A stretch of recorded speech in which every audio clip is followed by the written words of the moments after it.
தற்போதைய அண்மை செய்தி. மதுரை மீனாட்சி அம்மன் கோயிலில் சித்திரை திருவிழா கொடியேற்றத்துடன் கோலாகலமாக தொடங்கியுள்ளது. மங்கள வாத்தியங்கள் இசைக்க தங்க கொடி மரத்தில் சித்திரை திருவிழா உற்சவ கொடியேற்றும் நிகழ்ச்சி விமர்சையாக நடைபெற்றது. கொடிமரத்தின் முன்பாக மீனாட்சி அம்மனும் சுந்தரேஸ்வரரும் எழுந்தருளி பக்தர்களுக்கு அருள் பாலித்தனர்.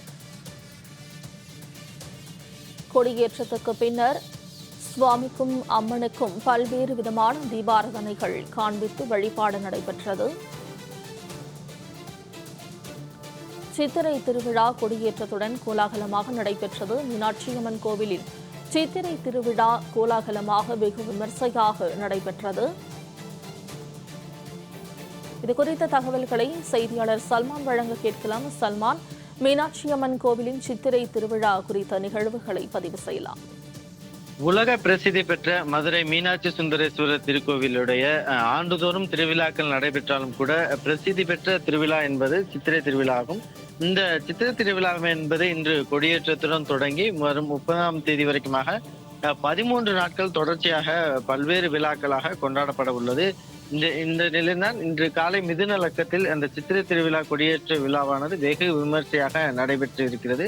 முன்னதாக கோவில் கம்பத்தடி மண்டபத்தில் அருகே இருக்கக்கூடிய தங்கமுலாம் பூசப்பட்ட கொடிமரத்தில் தர்ப்பை புற்களால் அலங்கரிக்கப்பட்ட வெண்பட்டுகள் சுற்றப்பட்டு சிறப்பு பூஜைகள் செய்யப்பட்டது.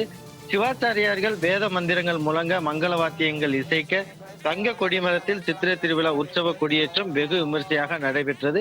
முன்னதாக கொடிமரத்தின் முன்பாக மீனாட்சி அம்மனும் சுந்தரேஸ்வரர் பிரியாவிடை சமேதராக எழுந்தருளி பக்தர்களுக்கு அருள் பாலித்தனர். பின்னர் சுவாமிக்கும் அம்மனுக்கும் பல்வேறு விதமான தீபாரணைகள் அபிஷேகங்கள் நடத்தப்பட்ட பின்பாக தொடர்ந்து இந்த சித்திரை திருவிழாவானது இன்று கொடியேற்றத்துடன் தொடங்கி இருக்கிறது. இதனைத் தொடர்ந்தாக தினமும் காலையும் மாலையும் மீனாட்சி சுந்தரேஸ்வரர் பரிவார மூர்த்திகளுடன் கோவிலில் இருந்து புறப்பாடாகி 4 மாசி வீதிகளிலும் பல்வேறு வாகனங்களில் எழுந்தருளி பக்தர்களுக்கு அருள் பாலிப்பார்கள். இந்த விழாவின் சிகர நிகழ்வாக இருக்கக்கூடிய மதுரை மீனாட்சி அம்மன் கோவிலுடைய பட்டாபிஷேகம் என்பது ஏப்ரல் 26ஆம் தேதியும் 27ஆம் தேதி திக் விஜயமும், அதே போன்று விழாவின் மற்றொரு சிகர நிகழ்வான 28ஆம் தேதி மீனாட்சி சுந்தரேஸ்வரர் திருக்கல்யாணமும், அதே போன்று 29ஆம் தேதி மீனாட்சி சுந்தரேஸ்வரர் திரு தேரோட்டமும் நடைபெற இருக்கிறது. அதே போன்று இந்த மதுரை சித்திரை திருவிழாவோட மற்றொரு விழாவாக இருக்கக்கூடிய கள்ளழகர் சித்திரை திருவிழாவும் ஏப்ரல் 26ஆம் தேதி தொடங்கி மே 10ஆம் தேதி வரைக்குமாக நடைபெறுகிறது. இந்த நிகழ்வில் சிகர நிகழ்வாக இருக்கக்கூடிய மே 1ஆம் தேதி அன்று அதிகாலை 5:35 மணியிலிருந்து 5:50 மணிக்குள்ளாக வைகை ஆற்றில் கள்ளழகர் வைகை ஆற்றில் எழுந்திரும் அந்த விழாவானதும் கூட நடைபெற இருக்கிறது.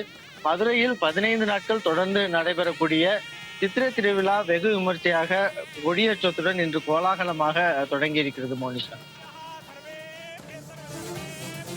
சல்மான், தகவல்களுக்கு நன்றி.